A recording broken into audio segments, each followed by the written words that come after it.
दर्पण से संबंधित कुछ परिभाषाएं। पहली परिभाषा की फोकस बिंदु की। फोकस बिंदु किसे कहते हैं? दर्पण का ध्रुव क्या होता है, मुख्य अक्ष क्या होती है और फोकस दूरी क्या होती है। पहले बात करेंगे अपन फोकस बिंदु की। मुख्य अक्ष के समांतर चलने वाली प्रकाश की किरणें दर्पण से परावर्तन के बाद मुख्य अक्ष पर जिस बिंदु पर मिलती है उसे दर्पण का फोकस बिंदु कहते हैं। किस रूप में? ये दर्पण आपका अवतल दर्पण के अंदर की तरफ है, इसके मुख्य समांतर ये किरण चली दो किरण, तो ये मुख्य अक्ष, तो मुख्य अक्ष से चलने वाली प्रकाश की किरण दर्पण से परावर्तन के बाद मुख्य अक्ष के जिस बिंदु पर मिलती हैं वो क्या कहलाती है? फोकस बिंदु कहलाती है। ये फोकस बिंदु होता है, ठीक है। मुख्य अक्ष के समांतर चलने वाली प्रकाश की किरण दर्पण से परावर्तन के बाद मुख्य अक्ष के जिस बिंदु पर मिलती हैं उसे दर्पण का फोकस बिंदु कहा जाता है। इसको किससे लिखते हैं? एफ से लिखा जाता है। फोकस बिंदु को लिखते हैं एफ से। एफ से फोकस बिंदु को लिखेंगे। नंबर 2 पर दर्पण का ध्रुव है। दर्पण के वक्र पृष्ठ के मध्य बिंदु को दर्पण का ध्रुव कहा जाता है। ये दर्पण को जो मध्य में इसका बिंदु होता है यहाँ पर, ये होगा आपका क्या? ध्रुव होगा। तो दर्पण के वक्र पृष्ठ के मध्य बिंदु को दर्पण का ध्रुव कहा जाता है। तीसरा आपका मुख्य अक्ष। दर्पण के ध्रुव वक्रता केंद्र को मिलाने वाली सरल रेखा को दर्पण का ध्रुव है। ये तो दर्पण का ध्रुव है और ये इसकी वक्रता, ये जो रेखा होती है इसको बोलते हैं मुख्य अक्ष। तो दर्पण के ध्रुव व वक्रता केंद्र को मिलाने वाली सरल रेखा को दर्पण का मुख्य अक्ष कहा जाता है। फिर अब फोकस दूरी। दर्पण के ध्रुव है, ये तो दर्पण का ध्रुव है और ये इसका फोकस बिंदु, ये फोकस बिंदु है और ये ध्रुव है, तो ये इसका एफ है और ये दर्पण का ध्रुव जिसको लगभग ओ से दिखा जाता है। तो एफ और ओ के बीच की जो दूरी होती है, ये दूरी एफ और ओ के बीच की ये जो दूरी होती है, इस दूरी को बोलते हैं फोकस दूरी। तो दर्पण के ध्रुव व फोकस बिंदु के बीच की दूरी को फोकस दूरी बोला जाता है। इसको छोटा एफ से लिखा जाता है। फोकस बिंदु को बड़े एफ से लिखते हैं और फोकस दूरी को लिखा जाता है छोटा एफ से। अंग्रेजी वर्ड वाला जो छोटा एफ होता है उसे लिखा जाता है। तो दोनों के बीच की दूरी होती है ध्रुव और मुख्य फोकस के बीच की दूरी को फोकस दूरी कहा जाता है। ये चार तो परिभाषा दर्पण की। इसके बाद भी 2 प्रश्न इन्हीं परिभाषाओं से। क्या? कि गोलीय दर्पण की वक्रता त्रिज्या है वो फोकस दूरी की दुगुनी होती है। गोलीय दर्पण की वक्रता त्रिज्या है वो फोकस दूरी की दुगुनी होती है। क्या होता है सूत्र? r बराबर 2 है, यानी जितना मान r का होगा इसे दुगुना f का मान होगा। फोकस दूरी का मान दुगुना होता है। वक्रता त्रिज्या की दुगुनी होती है फोकस दूरी, अर्थात r बराबर होता है 2f। दूसरा जो प्रश्न आपका टेलीस्कोप और गाड़ी की हेडलाइट में, गाड़ी जो हेडलाइट होता है टेलीस्कोप होता है, इसमें किस प्रकार की दर्पण का उपयोग किया जाता है? तो इसका उत्तर होगा प्रवलीय दर्पणों का उपयोग किया जाता है। जो प्रवलीय प्रकार के दर्पण होते हैं इसका उपयोग किया जाता है। इसके बाद भी हम बात करेंगे दर्पण से, गोलीय दर्पण से परावर्तन के नियम। गोलीय दर्पण से परावर्तन के नियम कितनी होते हैं, कौन कौन सी बात की किसके अंतर्गत? तो पहला जो नियम होता है गोलीय दर्पण से परावर्तन का, गोलीय दर्पण से परावर्तन का जो पहला नियम होता है वो होता है जो प्रकाश की किरण मुख्य अक्ष के समांतर चलती है दर्पण से परावर्तन के बाद मुख्य फोकस में से गुजर जाती है। ये इसका चित्र होगा। जो प्रकाश की किरण,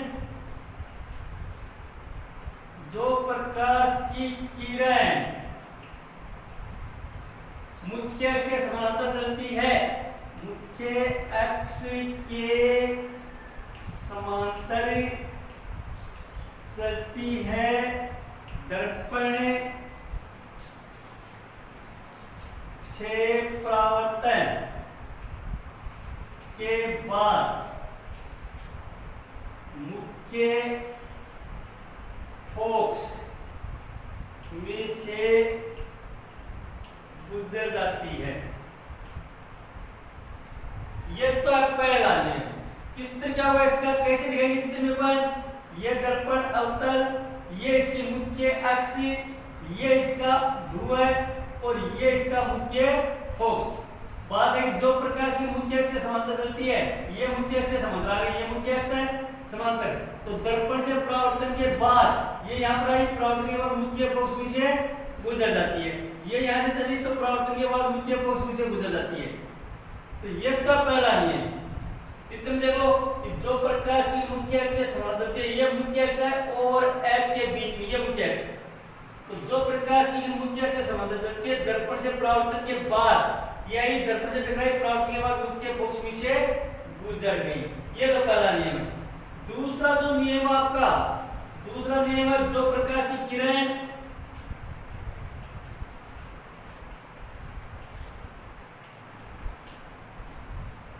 मुख्य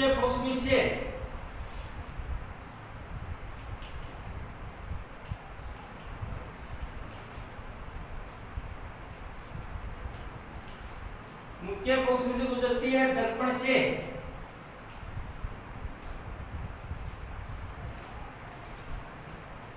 परावर्तन के बाद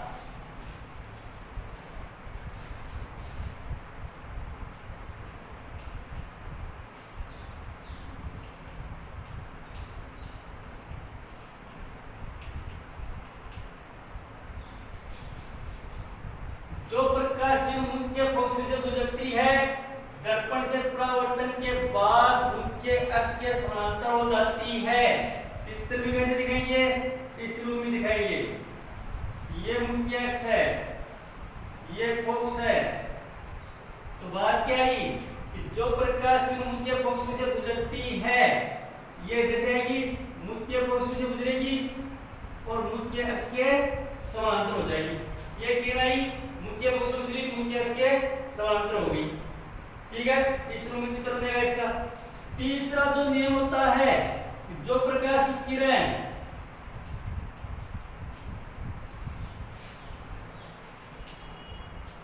ध्रुव से गुजरती है,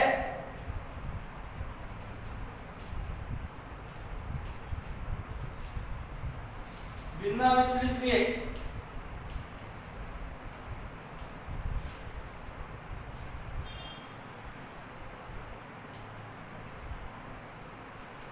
सीधी निकल आती है। तीसरा नियम क्या है कि जो प्रकाश की ध्रुव में से गुजरती है, इस ध्रुव में ये ध्रुव है, ये मुख्य अक्ष है, तो जो प्रकाश की ध्रुव में से गुजरती है यहाँ से जाएगी तो बिना विचलित जिधर से आती है 180 पर वापस आ जाएगी। तो ये तीन गोले दर्पण से परावर्तन के नियम है। पहला जो नियम है, जो प्रकाश की किरण मुख्य अक्ष से समांतर चलती है, दर्पण से परावर्तन के बाद मुख्य फोकस में से गुजर जाती है। ये चित्र देख लेना। नंबर 2, जो प्रकाश की किरण मुख्य फोकस में से गुजरती है, दर्पण से परावर्तन के बाद मुख्य अक्ष के समांतर हो जाती है, इस रूप में हो जाएगी। और जो प्रकाश की किरण ध्रुव में से गुजरती है, बिना विचलित हुए सीधी ही निकल जाती है। जहां से जितनी कोण पर जाती है वापस उतनी कोण पर आ जाती है। प्रश्न आप है, गोले दर्पण द्वारा परावर्तन के चिन्ह परिपाटी, इसी का नाम होता है चिन्ह परिपाटी, या इसी को बोलते हैं कार्तीय चिन्ह परिपाटी को समझाइए। यानी बिंब और प्रतिबिंब दर्पण से हम चित्र बनाएंगे आगे, तो वो चित्र किस विधि के द्वारा बनेंगे, अपन को कैसे पता चलेगा प्रतिबिंब वो उल्टा बना है सीधा बना है। तो ये जो 9 पॉइंट हैं वो 9 पॉइंट सिर्फ यहाँ पर है। इस चित्र में 9 पॉइंट 9 के 9 क्या है चिन्ह परिपाटी, गोले दर्पण द्वारा परावर्तन के लिए चिन्ह परिपाटी या कार्तीय चिन्ह परिपाटी काम में ली जाती है। इस परिपाटी में जो मूल बिंदु होता है वो उसके ध्रुव को माना गया है। ये जो ध्रुव है, इस ध्रुव को मूल बिंदु माना गया है। ये जो ध्रुव होता है, इस ध्रुव को मूल बिंदु माना गया है। उस मूल बिंदु से ही हमेशा बिंब और प्रतिबिंब की दूरियां मापी जाती हैं। इधर बिंब रखेंगे, इधर प्रतिबिंब बनेगा। तो उस मूल जो बिंदु, उस मूल बिंदु से ही बिंब का मतलब जिसका चित्र बनाएंगे अपन उसको बिंब बोलते हैं, वस्तु बिंब। और इसकी जो छाया बनेगी उसको प्रतिबिंब बोलेंगे। तो मूल बिंदु O को या ध्रुव को मूल बिंदु माना जाता है।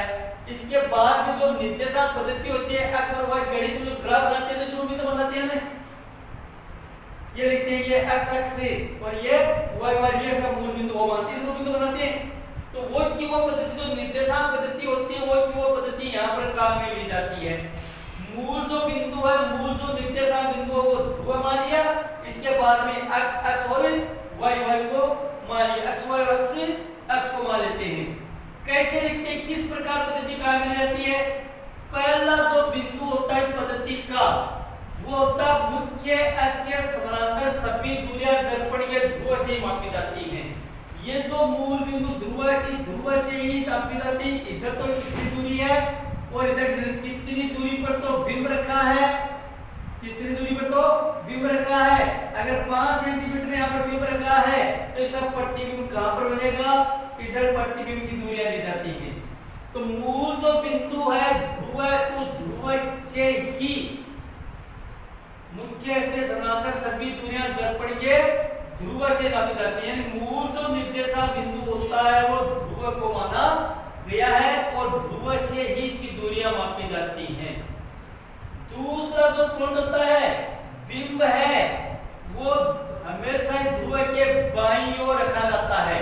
जिस वस्तु का अपन चित्र बनाएंगे वो वस्तु हमेशा ये जो ध्रुव के बाईं ओर रखते हैं। यहाँ पर इसलिए दिखाया बिंब, ये तीर का चिन्ह लगा के बिंब दिखाएगी, यहाँ पर वस्तु रखिए और वस्तु का चित्र अपन बनाएंगे, यहाँ पर रखिए। तो दूसरा जो कार्टेशियन परिपथ का बिंदु होता है वो होता है बिंब। यह वस्तु हमेशा ही ध्रुव के बाईं ओर रखी जाती है, बाईं तरफ भी रखिए बिंब को ध्रुव के। तीसरा जो पॉइंट होता है इसका वो होता मुख्य अक्ष के समानांतर मूल बिंदु के, जो मूल बिंदु है इसका ध्रुव है तो मुख्य अक्ष के समानांतर मूल बिंदु के बाईं ओर की सभी दूरियां हैं वो ऋणात्मक, वह दाईं ओर की सभी दूरियां धनात्मक ली जाती हैं। यानी मूल बिंदु के बाईं तरफ जो दूरियां होती हैं वो ऋणात्मक होती है। देखो ये तो मूल बिंदु, ये तीर का चिन्ह लगाया इधर और ये बाईं साइड से इधर वाली सारी की सारी जो मूल बिंदु है ये दर्पण है।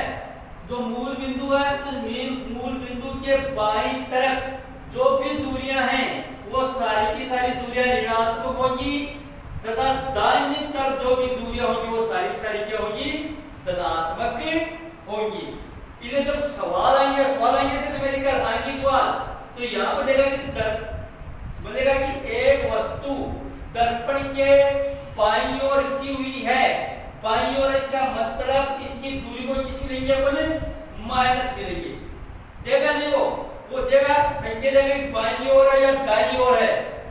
तो अगर बाईं ओर रखा हुआ तो सारी दूरियां ऋणात्मक लेते हैं और दाईं ओर होती हैं तो सारी दूरियां धनात्मक लेते हैं। दे दे कि कोई वस्तु है वो दर्पण के दाईं ओर 5 सेंटीमीटर दूरी पर रखी हुई है, इसका मतलब पीछे किसका लगाएंगे, कलश का लगाएंगे।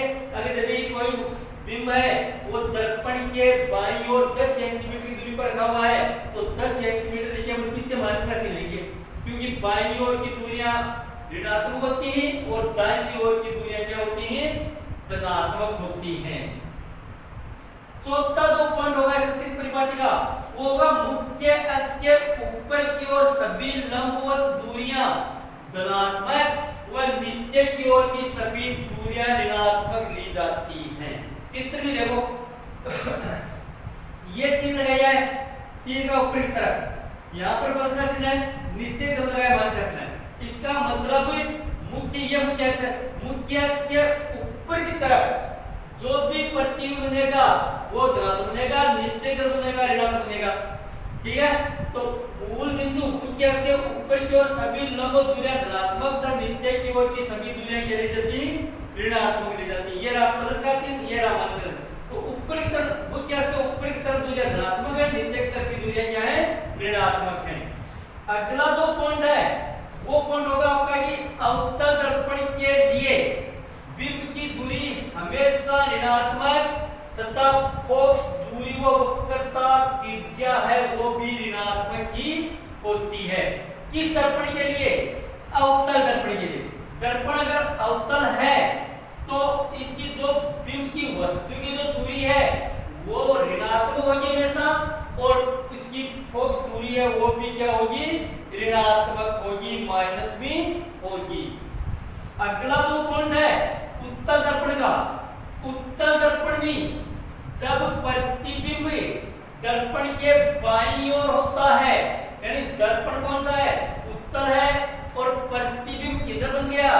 बाईं ओर बन गया, तो इसकी फोकस दूरी हमेशा ऋणात्मक होती है। कब? जब प्रतिबिंब दर्पण के बाईं ओर बनता है, इस खाने में बनता है, बाईं ओर बनता है, तो फोकस दूरी ऋणात्मक होती है। तथा जब प्रतिबिंब दर्पण के पीछे या दाहिनी ओर बनता है तो फोकस दूरी क्या होगी? धनात्मक होगी। किसके लिए? उत्तल दर्पण के लिए। अगला जो पॉइंट होगा चित्र परिपाटी का वो होगा जब प्रतिबिंब सीधा होगा। जब प्रतिबिंब सीधा बनता है तो उसकी लंबाई धनात्मक होती है, वह उल्टा बनता है तो इसकी दूरी ऋणात्मक होती है। चित्र में देख लो, तीर का चिन्ह अगर ऊपर की तरफ, तीर का चिन्ह ऊपर की तरफ दिखाया गया है तो धनात्मक है, और नीचे की तरफ दिखाया गया है ऋणात्मक है। इसका मतलब यह होता है कि प्रतिबिंब सीधा बनता है तो उसकी दूरी धनात्मक होती है, और अगर प्रतिबिंब उल्टा बनता है तो उसकी दूरी लंबाई क्या होती है? ऋणात्मक होती है। अगला जो पॉइंट है वो आपका कि उत्तल दर्पण में बिंब की दूरी हमेशा ऋणात्मक व फोकस दूरी धनात्मक होती है। दर्पण अगर उत्तल है तो इसमें बिंब की दूरी यानी वस्तु जो रखते जिसका प्रतिबिंब लेना है उस वस्तु की दूरी हमेशा ही ऋणात्मक होती है, तथा उसकी फोकस दूरी सदैव ही धनात्मक होती है। इन्हें एक प्रश्न बन गया यहाँ पर एक लाइन का कि उत्तल दर्पण की फोकस दूरी सदैव ही क्या होती है? धनात्मक होती है। अगला जो पॉइंट है वह उत्तल दर्पण में प्रतिबिंब हमेशा दर्पण के पीछे बनता है। किसमें? उत्तल दर्पण में प्रतिबिंब वो हमेशा दर्पण के पीछे बनता है, इसलिए प्रतिबिंब की दूरी हमेशा ही क्या होती है? धनात्मक होगी, तथा प्रतिबिंब हमेशा सीधा बनता है, अतः प्रतिबिंब की लंबाई क्या होगी? धनात्मक होगी। यानी उत्तल दर्पण में प्रतिबिंब पीछे, ये दर्पण है यहाँ पर, ये दर्पण है पीछे बनेगा, इधर पीछे बन रहा है तो क्या होगी? दूरी धनात्मक होगी। सीधा बनेगा तो उसकी लंबाई भी क्या होगी? धनात्मक होगी। यह आपकी गोल दर्पण द्वारा परावर्तन के लिए चिन्ह परिपाटी या कार्तीय चिन्ह परिपाटी, या तो एक दो पॉइंट याद रख लेना, या फिर वो चित्र याद हो जाएगा तो आराम से चित्र में से दो के दो पॉइंट निकले हैं। क्योंकि चित्र से निकले यहाँ पर ये O है तो O को दूरी मानते हैं, O के बाईं तरफ ऋणात्मक होती है, दाईं तरफ धनात्मक होता है, सीधा होता है धनात्मक, उल्टा बनता है तो ऋणात्मक बनता है। चारों बात इसी में।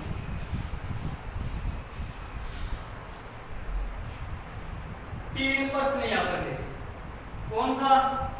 अवतल दर्पण से बनने वाला प्रतिबिंब कैसा होता है? तो अब भी बाबा चिन्ह काटने पद्धति में देखें कि अवतल दर्पण से बनने वाले प्रतिबिंब हमेशा ही वास्तविक व उल्टे होते हैं, क्योंकि अभी बात करिए कि दूरी है वो ऋणात्मक होती है, इसमें उल्टा होगा। तो अवतल दर्पण से बनने वाले प्रतिबिंब सदैव वास्तविक और उल्टे होते हैं। अगला जो प्रश्न है वह उत्तल दर्पण से बनने वाले प्रतिबिंब कैसे होते हैं?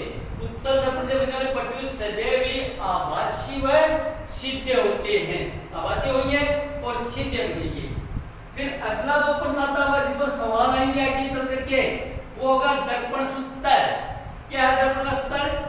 1/f बराबर 1/v प्लस 1/u, यानी a/f बराबर 1/v प्लस 1/u, यह दर्पण सूत्र है। अब यहाँ पर आपको देखना पड़ेगा कि f तो क्या है, v क्या है और u क्या है।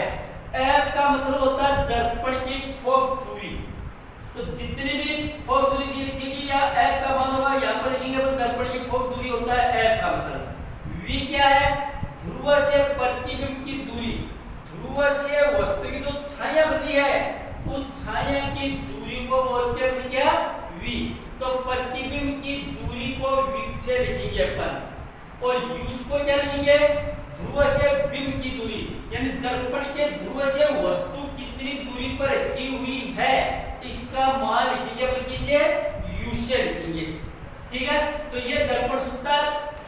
और इसी सूत्र में सवाल आएंगे, तीन बात इसमें f, v और u, तो दो का मान तो अपना दे देगा और तीसरा अपन को याद करना पड़ेगा।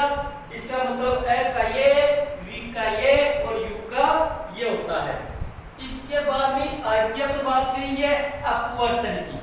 अपवर्तन किसे कहते हैं, अपवर्तन क्यों होता है और अपवर्तन के नियम, और फिर अपवर्तन से संबंधित परिभाषा होती है। वही परिभाषा जो प्रवर्तन पढ़ी थी, आपतित किरण क्या होती है, अपवर्तित किरण क्या होती है, आपतित कोण क्या होता है, अपवर्तन कोण क्या होता है, सघन माध्यम कौन सा है, विरल माध्यम कौन सा है, किस माध्यम में जाने पर अभिलंब की ओर झुकती है, कौन से माध्यम से किस माध्यम जाने पर अभिलंब से दूर हट जाती है। सबसे पहले बात करेंगे अपन अपवर्तन की। अपवर्तन की, अपवर्तन का जो साधारण चित्र होता है, कांच की छड़ी वाला जो साधारण चित्र होता है ये इस प्रकार होता है। ये तो सतह होती है, ये इसका अभिलंब होता है, इसका नाम होता है आपतित किरण, ये अभिलंब है, और ये होती है अपवर्तित किरण। ये अभिलंब, ये आपतित किरण,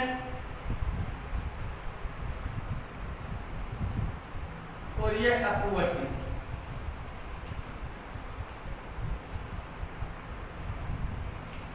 ये अपवर्तित किरण। यहाँ पर जो कोण बनेगा वो बोलेगा आपतन कोण, जिसको I से लिखते हैं। यहाँ पर अपवर्तन कोण बनेगा जिसको R से लिखते हैं। अब कल परावर्तन की परिभाषा पढ़ी थी, तो परावर्तन में क्या होता है, प्रकाश की किरण आकर के माध्यम से टकराकर वापस उसी माध्यम में लौट जाती है जिस माध्यम से वो आती है। यहाँ पर अपवर्तन की परिभाषा क्या होगी, अपवर्तन की परिभाषा, जब प्रकाश की किरण एक माध्यम से दूसरे माध्यम में गमन करती है तो पृथककारी माध्यम से टकराकर, पृथककारी माध्यम से टकराकर वो अपनी मूल दिशा से विचलित हो जाती है। प्रकाश की अपनी मूल दिशा से विचलित होने की जो घटना होती है, इस घटना को अपवर्तन कहते हैं। जैसे ये प्रकाश की किरण माध्यम नंबर 1 है, ये माध्यम नंबर 2 है, दोनों के बीच में ये सत्ता है, तो ये प्रकाश की किरण आती है और जैसे इस माध्यम में रहती है हिसाब से इधर आ जाती है, लेकिन ये थोड़ी अपनी दिशा से विचलित हो जाती है, मुड़ जाती है, भटक जाती है अपनी दिशा से, और दिशा से भटकने की जो घटना घटित होती है इसका नाम होता है अपवर्तन। ठीक है, तो जब प्रकाश की किरण एक माध्यम से दूसरे माध्यम में गमन करती है तो अपनी मूल दिशा से विचलित हो जाती है, इस घटना को प्रकाश का अपवर्तन कहते हैं।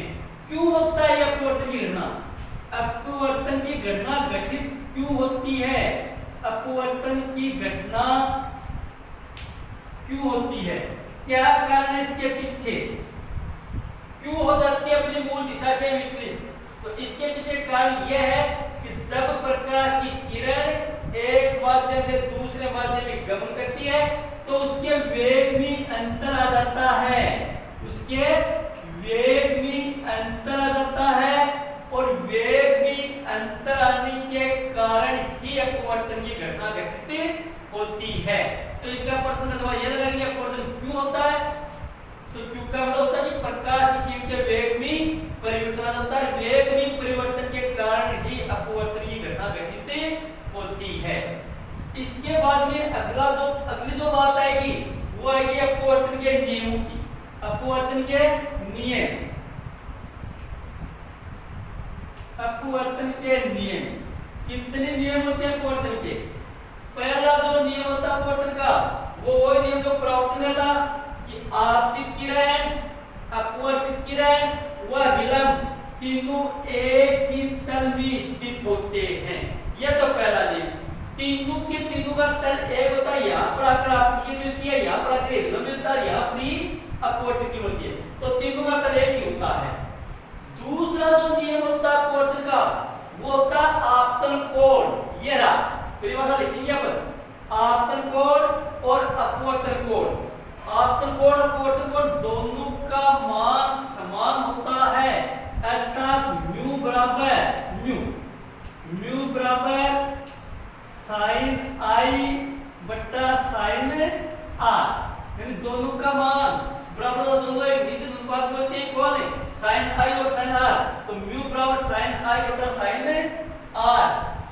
इससे अपवर्तन का दूसरा नियम या स्नेल का नियम भी कहते हैं, क्योंकि स्नेल नामक वैज्ञानिक ने इसकी खोज की थी। यह नियम स्नेल नाम के वैज्ञानिक ने बताया था कि आपतन कोण और अपवर्तन कोण दोनों का मान बराबर होता है, अर्थात म्यू बराबर साइन आई बटा साइन आर। इसी को अपवर्तन का दूसरा नियम या स्नेल का नियम भी कहा जाता है। तो कभी-कभी परीक्षा में क्या प्रश्न पूछ लेता है कि स्नेल का नियम क्या है, तो स्नेल का नियम ये लिखिए और परिभाषा लिख दो, चाहिए लिख दो म्यू बराबर साइन आई बटा साइन आर, ये डाल दो, चाहे पूरा लिख दो कि आपतन कोण और अपवर्तन कोण दोनों का मान समान होता है, इसे स्नेल का नियम कहते हैं। या फिर ये बात लिख दो दोनों बराबर बात है, ये दूसरा नियम होता है अपवर्तन का। तो अपवर्तन के दो नियम होते हैं, ठीक है। इसके बाद में अपन बात करेंगे कि आपतित किरण कौन सी होती है। आपतित किरण, जो प्रकाश की किरण एक माध्यम से आकर दूसरे माध्यम में प्रवेश करती है उसको बोलते हैं आपतित किरण। वो किरण वाली बात, जो प्रकाश की माध्यम में प्रवेश करती है आपतित किरण कहलाती है, और जो प्रकाश की किरण अपवर्तित होकर लौट जाती है उसको अपवर्तित किरण कहते हैं।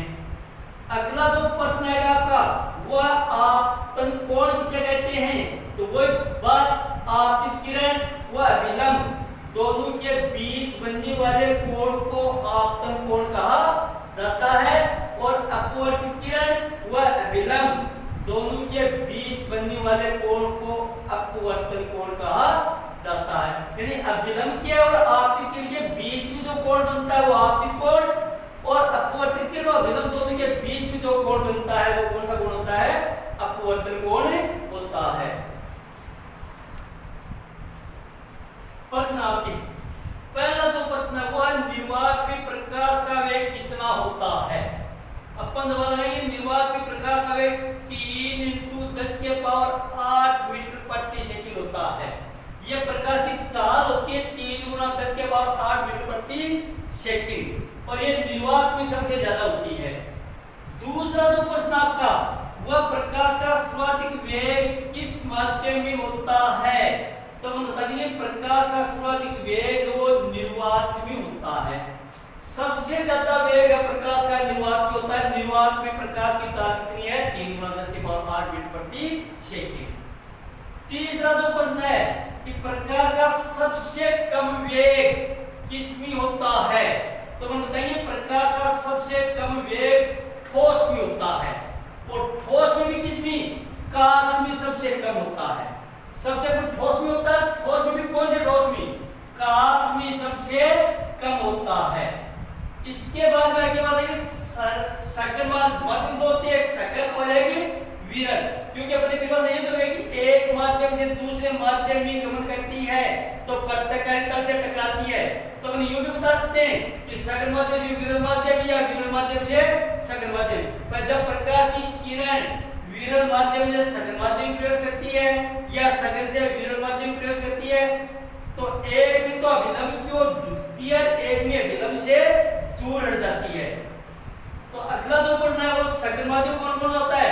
सकल माध्यम जैसे गिलश्रीर, कांच, पानी आदि में प्रकाश का वेग कम होता है। यह सकल माध्यम है। गिलश्रीर है, कांच है, पानी है आदि कौन से माध्यम है, सकल माध्यम है। अगला जो प्रश्न है वह जब प्रकाश की किरण विरल माध्यम, विरल माध्यम सकल माध्यम या विरल माध्यम कौन सा है, हवा। हवा क्या है, विरल माध्यम है।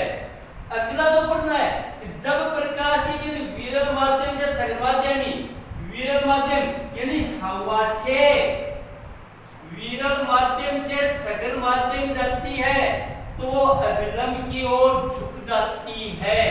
क्यों झुक जाती है, क्योंकि प्रकाश का वेग कम हो जाता है। तो सीधा सा मतलब ये हुआ कि जब प्रकाश किरण हवा से पानी में प्रवेश करती है, हवा से पानी में प्रवेश करती है तो जो प्रकाश की किरण होती है वो अभिलंब की ओर झुक जाती है, यानी अभिलंब के नजदीक आ जाएगी। ये हवा है और ये पानी है, ये आपका विलंब है, ये प्रकाश की किरण आ रही है, तो ये प्रकाश की किरण इस रूप में आ जाएगी। हवा से पानी में आती है तो अभिलंब की ओर झुक जाती है, क्योंकि पानी में प्रकाश का वेग क्या हो जाता है, कम हो जाता है। प्रकाश की जो किरण होती है उसकी चाल कम हो जाती है, धीरे हो जाती है, वो अभिलंब की ओर झुक जाती है। अगला जो प्रश्न है कि जब प्रकाश की किरण सघन माध्यम से विरल माध्यम जाती है, यहाँ पर तो विरल से सघन में गई थी, अब की बार सघन से विरल जाती है तो वो अभिलंब से दूर चली जाती है, क्योंकि प्रकाश का वेग बढ़ जाता है। इसका मतलब ये हुआ कि जब पानी से ऊपर पानी है, नीचे हवा है, यह है जब यह विलंब आपका कि जब पानी से हवा भी आती है तो अभिलंब से दूर हट जाएगी, क्योंकि प्रकाश का वेग क्या हो जाएगा, अधिक होता है। अगला जो प्रश्न है, अब विरल माध्यम कौन सा, ऊपर बात आ गई कि वह माध्यम जिसमें प्रकाश का वेग अधिक होता है कौन सा कहलाता है, विरल माध्यम कहलाता है। क्यों, उदाहरण है इसका वायु। और सघन माध्यम कौन सा है, वह माध्यम जिसमें प्रकाश का वेग कम होता है कौन सा है, सघन माध्यम कहलाता है कांच। उदाहरण किसका, कांच का।